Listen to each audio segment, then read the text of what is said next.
Everyone, welcome to commerce room. This is Priya है, your educator. तो students, हम अपनी टॉपिक को कंटिन्यू कर रहे हैं। कल हमने डिस्कस किया था कि एग्रीमेंट क्या होते हैं, कॉन्ट्रैक्ट क्या है और कॉन्ट्रैक्ट को वैलिड बनाने के लिए इसके क्या क्या असेंशियल एलिमेंट्स हैं, जिसमें हमने 4 से 5 तक तो डिस्कस कर लिए हैं। हम आगे फर्दर बात कर रहे हैं। अगर हम रिवीजन की बात करें तो हमने कल ये सारा डिस्कस किया था कि एग्रीमेंट क्या होते हैं, लॉ क्या है, ठीक है, और कॉन्ट्रैक्ट क्या होते हैं, इसके असेंशियल एलिमेंट्स क्या क्या हैं अगर आप एक वैलिड कॉन्ट्रैक्ट बनाना चाहते हो तो।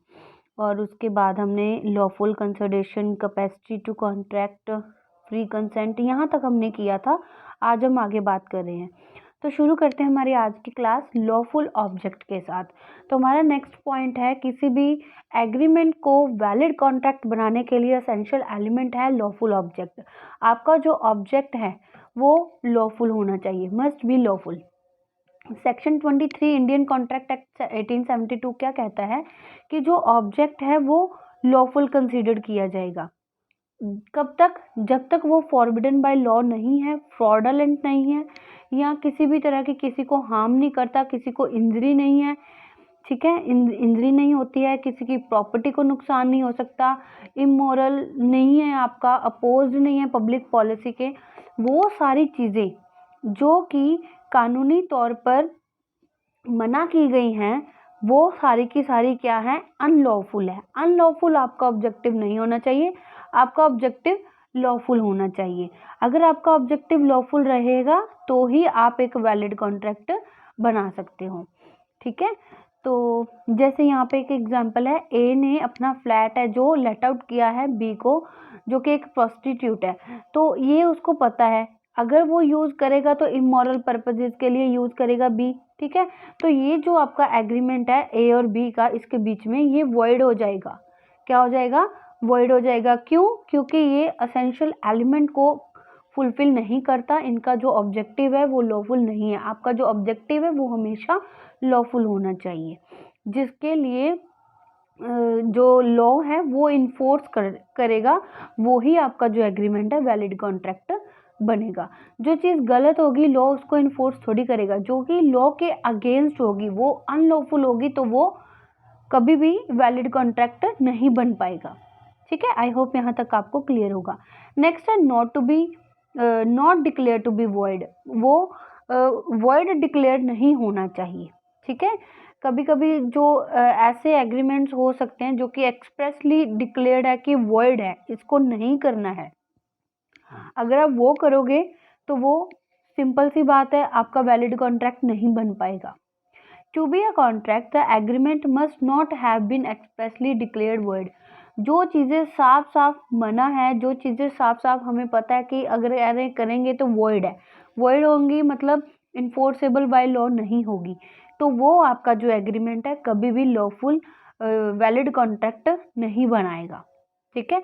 जैसे इसके एग्जांपल है, agreement in the restraint of a trade, in a restraint to marriage, ठीक है, agreement in restraint of the proceeding, and uncertain agreement, जो निश्चित नहीं है, अनसर्टन एग्रीमेंट है।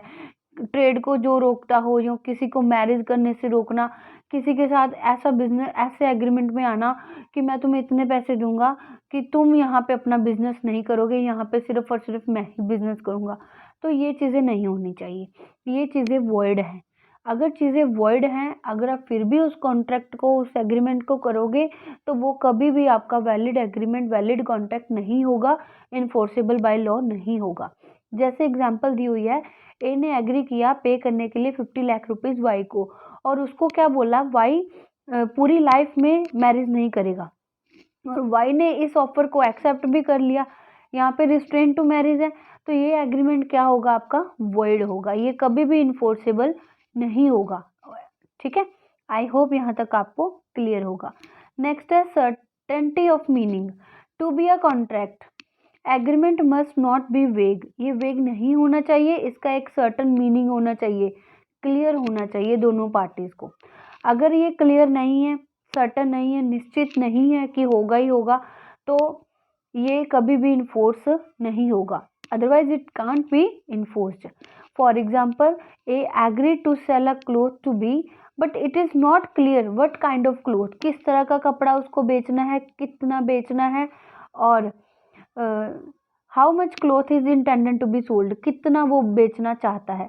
तो ये जो है क्लियर नहीं है, सर्टन नहीं है यहाँ पे जो आपका जो भी है एग्रीमेंट, जो भी आपकी डील है, तो ये एक वैलिड कॉन्ट्रैक्ट नहीं बनाएगा। एग्रीमेंट इज नॉट वैलिड, ये वैलिड नहीं है। अगर एग्रीमेंट वैलिड नहीं है तो फिर आगे जाके कॉन्ट्रैक्ट भी वैलिड नहीं बन सकता। Certainty of meaning. I hope यहाँ तक आपको क्लियर होगा। नेक्स्ट है possibility of performance. According to section 56 क्या कहता है कि जो एग्रीमेंट है to do an impossible act is avoid, ऐसा एग्रीमेंट जो कि इम्पॉसिबल है, हो ही नहीं सकता, हमें पता है, तो वो शुरू से ही क्या हो जाएगा, वॉइड हो जाएगा। एग्जाम्पल में क्या है, एक्स ने एग्री किया, वाई के साथ एग्री किया कि वो करेंसी नोट प्रिंट करेगा बाय मैजिक के साथ प्रिंट करेगा, तो मुझे इतने पैसे दो। तो इस तरह का कोई भी जो एग्रीमेंट है वो इन्फोर्सेबल नहीं होगा। आप खुद सोचो, यहाँ पे इमेजिन करो, मान लो एक्स और वाई के बीच में क्या होता है, एग्रीमेंट हो जाता है, दोनों के बीच में एग्रीमेंट हुआ, तो एक्स ने बोला कि मैं ऐसा कर दूंगा, वाई ने उसको पेमेंट भी कर दी। अब एक्स ऐसा नहीं कर पाया तो वाई का तो नुकसान हो गया ना, तो वाई क्या करता है, उसको स्यू करने का सोचता है। ठीक है, वो कोर्ट के पास जाता है। अब कोर्ट ने जब सारे केस को स्टडी किया तो कोर्ट ने कहा कि हम इसको इन्फोर्स नहीं करते। कोर्ट कुछ कर ही नहीं सकता, क्यों? क्योंकि ये आपका जो कॉन्ट्रैक्ट है, कॉन्ट्रैक्ट वैलिड नहीं है। जो भी आपके बीच में एग्रीमेंट हुआ है वो ही वैलिड नहीं है, वो एग्रीमेंट ही वॉइड है। ठीक है, तो इसमें जो भी नुकसान होगा वाई का खुद का होगा। कभी भी वॉइड एग्रीमेंट आपके जो होंगे वो वैलिड कॉन्ट्रैक्ट नहीं बना पाएंगे। ओके, आई होप यहाँ तक आपको क्लियर होगा। नेक्स्ट है लीगल फॉर्मेलिटीज। इसके अलावा टेंथ असेंशियल है इसका एलिमेंट, आपको जो भी लीगल फॉर्मेलिटीज है वो पूरी करनी है। टू बी अ कॉन्ट्रैक्ट, एक कॉन्ट्रैक्ट को बनाने के लिए एग्रीमेंट है जो वो ऑरल और इन राइटिंग हो सकता है। To be a contract the agreement may be oral और in writing. If any legal formalities required, then it must be comply with the necessary formalities as to writing। अगर कुछ लीगल फॉर्मेलिटीज है कि ये return में होना चाहिए तो रिटर्न में ही होना चाहिए, इसको रजिस्टर्ड करवाना है, स्टैंपिंग करवाना है, तो ये सारी फॉर्मेलिटीज आपको पूरी करनी है। अगर ये आपने मान लो सारी चीज़ें ओके हैं, सारे के सारे 9 एसेंशियल्स आपने पूरे किए, एंड में आके स्टैंपिंग नहीं करवाई, तो वो आपका जो कॉन्ट्रैक्ट है वैलिड नहीं होगा, इन्फोर्सेबल नहीं होगा। For example, an oral agreement for the sale of immovable property is enforceable. Oral agreement की बात कर रहे हैं, इमूवेबल प्रॉपर्टी को बेचना है और उसके लिए ऑरली मुंह से ही बात कर ली, एग्रीमेंट हो गया दोनों के बीच में, तो वो अनइन्फोर्सेबल है, क्योंकि यहाँ पे कंडीशन है कि ये क्या होनी चाहिए, ये आपकी रिटर्न में ही होनी चाहिए, क्योंकि लॉ रिक्वायर करता है कि जो ऐसी सेल डीड्स हैं वो राइटिंग में होनी चाहिए और रजिस्टर्ड भी होनी चाहिए। तो जो भी लीगल फॉर्मेलिटीज़ है आपको उसको भी पूरा करना है।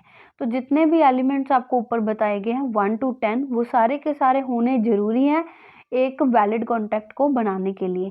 प्रेजेंट इन एन एग्रीमेंट में होने चाहिए एक वैलिड कॉन्ट्रैक्ट को बनाने के लिए।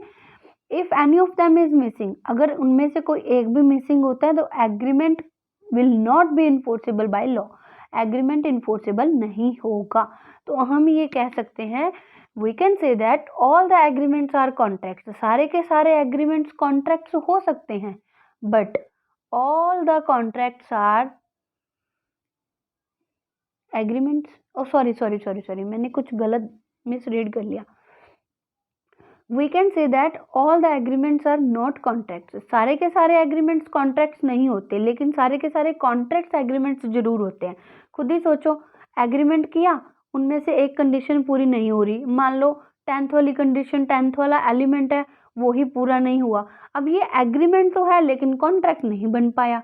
अगर कॉन्ट्रैक्ट की बात करें, कॉन्ट्रैक्ट तो बाद में बनता है ना, कॉन्ट्रैक्ट कब बना? जब इसने 10 के 10 एसेंशियल्स पूरे किए तभी जाके ये कॉन्ट्रैक्ट बना। तो उससे पहले क्या था ये? उससे पहले ये एग्रीमेंट था। तो हम ये कह सकते हैं कि सारे के सारे एग्रीमेंट्स कॉन्ट्रैक्ट्स नहीं होते हैं, बट सारे के सारे कॉन्ट्रैक्ट्स एग्रीमेंट्स जरूर होते हैं। और इसी बेसिस पे, इसी लाइन के बेसिस पे स्टूडेंट्स आपको ये फाइनल एग्जाम में क्वेश्चन मिलता है, स्पेशली हमारे PU Chandigarh students, Punjab university Chandigarh से जो स्टूडेंट्स बीकॉम कर रहे हैं उनको ये ऐसे ही क्वेश्चंस आएंगे। ठीक है, तो ऐसी स्टेटमेंट्स दी होती हैं आपको, all the agreements are not contracts but all the contracts are agreements. बताइए कैसे, एक्सप्लेन करो। ठीक है, तो आपको इनका आंसर 10 एसेंशियल्स देना है। पहले अच्छे से आप एग्रीमेंट के बारे में बताओगे, कॉन्ट्रैक्ट के बारे में बताओगे, अगर डिफरेंस देना हो तो दोनों में डिफरेंस भी दे सकते हो, एंड देन इसके 10 एसेंशियल्स बता दोगे। ठीक है, आई होप यहाँ तक आपको क्लियर होगा। तो बाकी अभी हम आगे करते हैं कंटिन्यू, जस्ट अ वे। तो चलिए आगे बात कर रहे हैं हम टाइप्स ऑफ कॉन्ट्रैक्ट के ऊपर। ठीक है, तो ये भी काफ़ी इंपॉर्टेंट टॉपिक है, क्योंकि बहुत ज़्यादा कन्फ्यूज़न रहती है स्टूडेंट्स को, कभी कभी ये समझ ही नहीं आता कि वॉइड, वॉइडेबल, ये सारी चीज़ें क्या हैं। तो हम इसको अच्छे से स्टडी करने वाले हैं। तो types of contract on the basis of validity, formation and performance, 3 basis पे इसको बांटा गया है। पहला वैलिडिटी और इन्फोर्सेबिलिटी के ऊपर बांटा गया है। कॉन्ट्रैक्ट्स इसके बेसिस पे होते हैं, फॉर्मेशन के बेसिस पे होते हैं और परफॉर्मेंस के बेसिस पे होते हैं। तो आज हम बेसिकली वैलिडिटी और इन्फोर्सेबिलिटी के ऊपर बात करेंगे। ठीक है, कौन कौन से होते हैं? वैलिड कॉन्ट्रैक्ट होता है, वॉइड कॉन्ट्रैक्ट होता है, वॉइडेबल होता है। कल मैंने आपको कहा था ना कि ये दोनों अलग अलग टर्म्स हैं, वॉइड और वॉइडेबल। तो हम इसको आगे रीड करेंगे। इलीगल एग्रीमेंट्स होते हैं और अनइन्फोर्सेबल कॉन्ट्रैक्ट्स होते हैं। ठीक है, तो ये हम डिस्कस करने वाले हैं। चलिए शुरू करते हैं। On the basis of validity, सबसे पहले वैलिड कॉन्ट्रैक्ट आता है। कौन सा आता है? Valid contract. सीधा साधा साफ सुथरा इंटेलिजेंट बच्चा कह लो कि एक वैलिड कॉन्ट्रैक्ट होता है। ठीक है, तो an agreement which is binding and enforceable is a valid contract. जो बाइंडिंग होता है और इन्फोर्सेबल होता है वो वैलिड कॉन्ट्रैक्ट होता है। इसमें सारे के सारे एसेंशियल्स एलिमेंट्स होते हैं। It contains all the essential elements of a valid contract. For example, अगर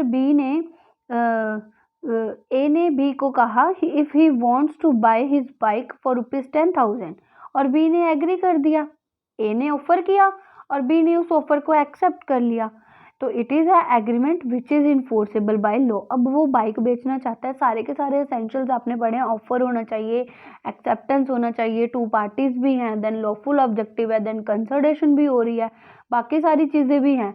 तो ये कौन सा होगा आपका? ये एक आपका वैलिड कॉन्ट्रैक्ट होगा।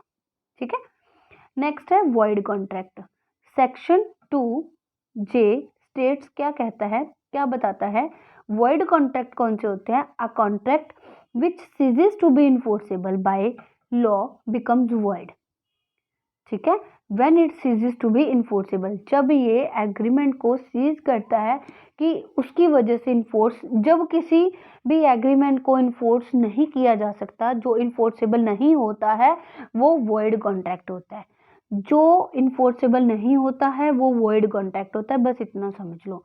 Void contract is one which can not be enforced by court of law, which can not be enforced by court of law, जिसको इन्फोर्स नहीं किया जा सकता। जैसे कि मिस्टर एक्स ने एग्री किया पब्लिशर के साथ बुक को राइट करने के लिए, बुक लिखने के लिए कहा, सच कॉन्ट्रैक्ट इज वैलिड, ये वैलिड है कि दोनों के बीच में जो भी एग्रीमेंट हुआ वो उसके लिए बुक लिखेगा, वो इसको रॉयल्टी पे कर देगा। चलो यहाँ तक को बात ठीक है, समझ में आती है, वैलिड है।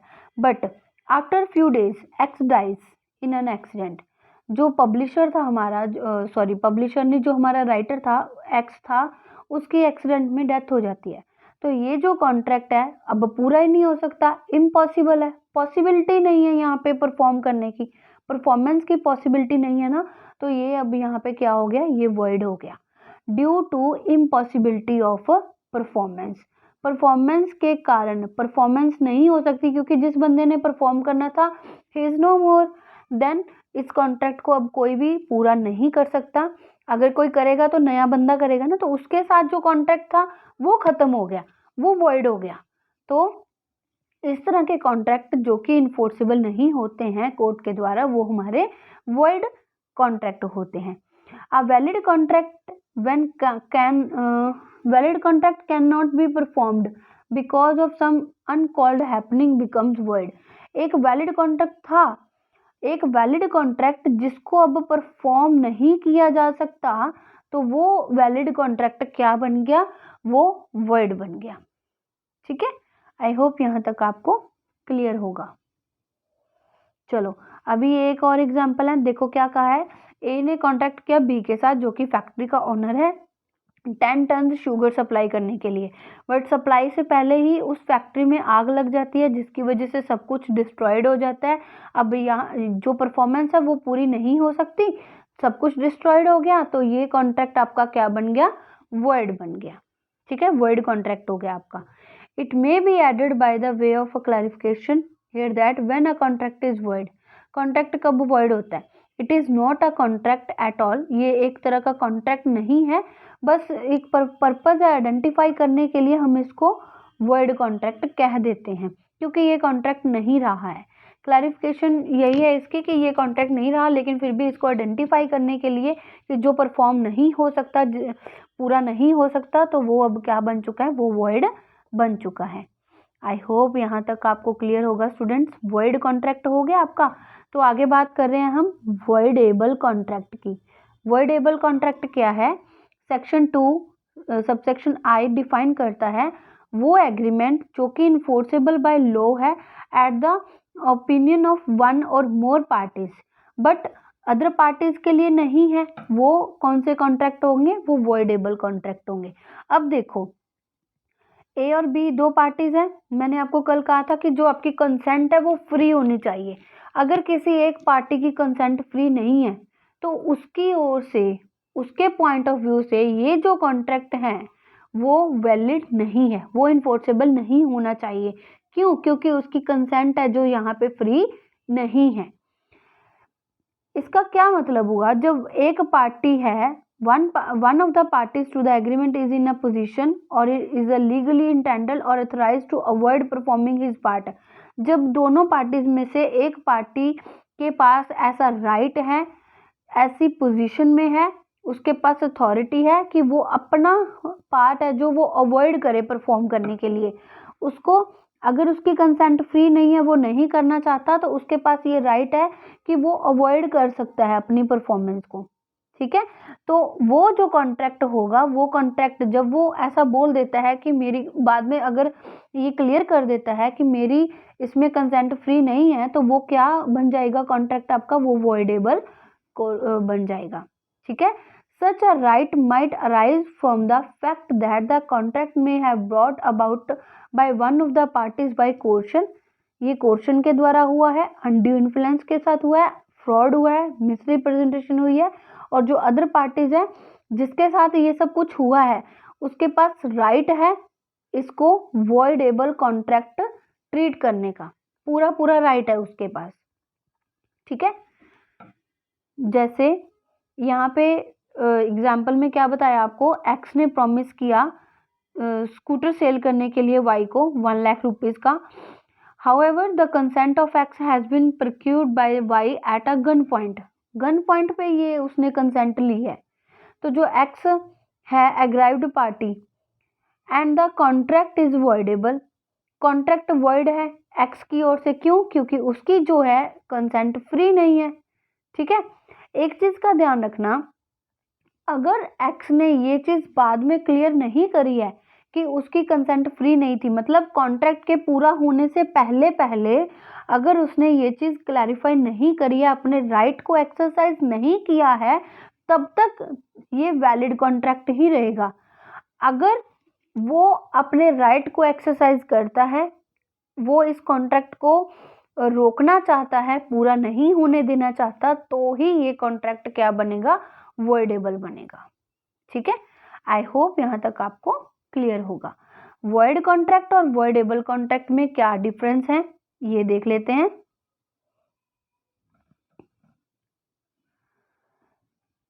सबसे पहले void contract ceases to be enforceable by law becomes void when it ceases to be enforceable. जब ये इन्फोर्सेबल नहीं होता तब ये void बन जाता है। तो voidable एग्रीमेंट कौन सा होता है? voidable एग्रीमेंट जो कि जहाँ पर जो पार्टी की कंसेंट है, एक पार्टी की कंसेंट है, वो फ्री नहीं है, दूसरे पार्टी की तो फ्री, दूसरे पार्टी ने उसके साथ क्या किया है, coercion, under influence, fraud, misrepresentation कुछ भी किया है, तो उस केस में जो कॉन्ट्रैक्ट होगा वो क्या होगा, उस पार्टी के लिए वॉइडेबल होगा, जिसकी कंसेंट फ्री नहीं होगी। तो जो वॉइड कॉन्ट्रैक्ट है वो enforceable can't be enforced eight all, ये इन्फोर्स नहीं होते हैं। लेकिन जो वॉइडेबल कॉन्ट्रैक्ट होते हैं वो इन्फोर्सेबल हो सकते हैं। It is enforceable only at the opinion of a aggrieved party, not at the opinion of the other party. Other party के लिए नहीं होगा क्योंकि उसके पास राइट है उसको रोकने का। ठीक है। कॉजेस, इसके कॉज क्या हो सकते हैं?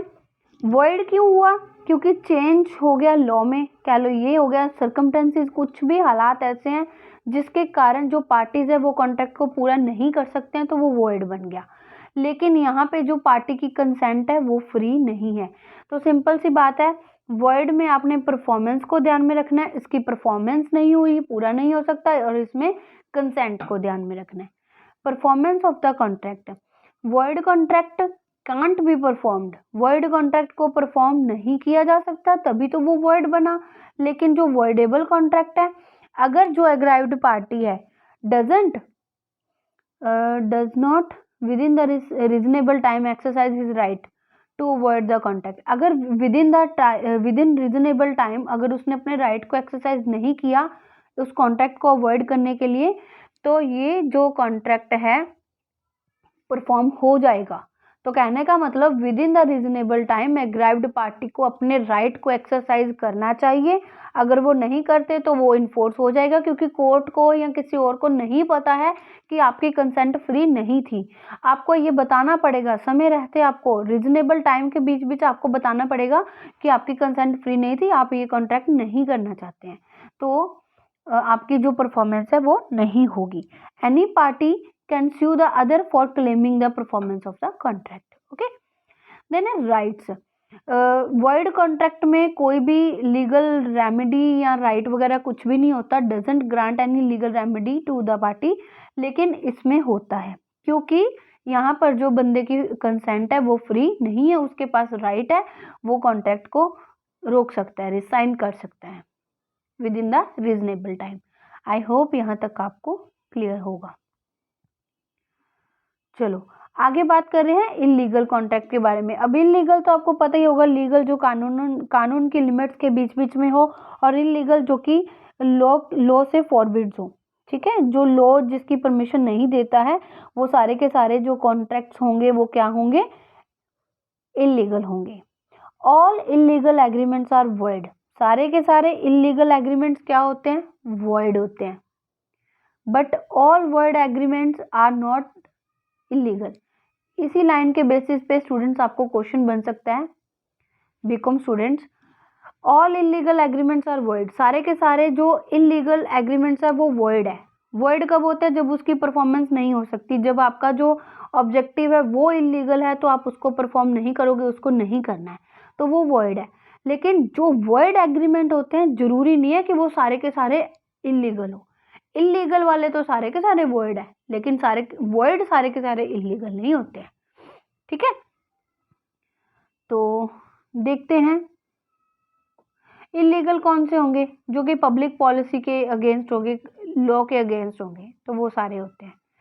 चलो दोनों में डिफरेंस देख लेते हैं, वॉइड एग्रीमेंट और इलीगल एग्रीमेंट के बीच में क्या है। तो स्कोप क्या है? Void agreement is not necessarily illegal, void illegal नहीं हो सकता, लेकिन इलीगल एग्रीमेंट है वो हमेशा ही क्या होगा? वॉइड होगा। ये फॉरबिडन नहीं होता है अंडर द लॉ, ये फॉरबिडन होते हैं under the law. Punishment, parties are not liable for any punishment under the law, किसी को किसी तरह की पनिशमेंट नहीं मिलती है। अब अगर हम राइटर और पब्लिशर के एग्जाम्पल की बात करें तो वहाँ पे जो एक्स होता है, जो राइटर होता है, उसकी डेथ हो जाती है, वहाँ पे परफॉर्मेंस नहीं हुई, कॉन्ट्रैक्ट वॉइड हो गया, अब उसको पनिश थोड़ी करना है, जो चला ही गया उसको क्या पनिश करना। चलो, कोई भी सर्कमस्टेंसेस हो सकते हैं, तो वहाँ पे पनिशमेंट नहीं होती, लेकिन इलीगल एग्रीमेंट्स में पनिशमेंट होती है। ठीक है, it's not necessary that agreements collateral to void agreements may also be void, और agreements collateral to illegal agreements are always void. So this was whole about your void agreement and illegal agreement, and उसके अलावा हमने void agreement, void contract और voidable contract के बारे में बात करी है। तो स्टूडेंट्स, आई होप यहाँ तक आपको क्लियर हो गया होगा। Just a wait. तो यहाँ पे ना कुछ मिसिंग है, यहाँ पे लास्ट में है इट में ऑल्सो बी वैलिड। तो ये वाला पॉइंट क्लियर कर लेते हैं पहले। कोलैटरल एग्रीमेंट के बारे में बात कर रहे हैं, जो कि वॉइड एग्रीमेंट की अगर हम बात करें तो ये जरूरी नहीं है कि जो एग्रीमेंट्स वॉइड एग्रीमेंट है तो उसके साथ जो कोलैटरल एग्रीमेंट्स है वो भी वॉइड हो, वो वैलिड भी हो सकते हैं। ठीक है, और जो इलीगल एग्रीमेंट्स होते हैं उनके साथ जो कोलैटरल एग्रीमेंट्स होते हैं वो ऑलवेज ही क्या रहेंगे, वो सारे के सारे वॉइड ही रहेंगे। देखो, वॉइड एग्रीमेंट में जो वॉइड है, जो मेन पार्ट है कॉन्ट्रैक्ट का, अगर वो वॉइड हो गया, उसके साथ जो कोलैटरल ट्रांजैक्शंस है, उसके साथ की ट्रांजैक्शंस है जो कि फ्यूचर की अगर हम बात करें, ठीक है, तो जो कॉन्करेंट उसके साथ जो मेन कॉन्ट्रैक्ट के साथ है वो वॉइड नहीं हो, वो वॉइड हो भी सकती है, नहीं भी हो सकती, वो वैलिड भी हो सकती है। मतलब वहाँ पे जो कोलैटरल एग्रीमेंट्स हैं उसकी वैलिडिटी अलग से देखी जाएगी, लेकिन जो इलीगल है एग्रीमेंट्स वो आपके हमेशा ही कोलैटरल भी, और जो मेन आपका कॉन्ट्रैक्ट है, मेन एग्रीमेंट है, अगर वो इलीगल है तो सारा का सारा ही टोटल ही क्या होगा, वॉइड होगा। आई होप यहाँ तक आपको क्लियर होगा। तो बाकी की हम कल बात करेंगे, हमारे जो नेक्स्ट क्लास रहेगी फॉर्मेशन परफॉर्मेंस, और उसके अलावा जो इस चैप्टर में इम्पोर्टेंट टॉपिक्स बनेंगे। अगर हमारे लेसन अच्छे लगते हैं, वीडियोस अच्छे लगते हैं, तो प्लीज़ स्टूडेंट्स इनको लाइक ज़रूर कीजिए। आपकी सपोर्ट की, आपकी हेल्प की बहुत ज़्यादा नीड है हमें। ठीक है, और अगर आपका कोई सजेशन है, कोई फीडबैक देना चाहते हो तो मोस्ट वेलकम। चैनल को अभी तक सब्सक्राइब नहीं किया तो ज़रूर कीजिए। वीडियो लेक्चर्स अच्छे लगते हैं तो इसको शेयर भी ज़रूर कीजिए। Thank you.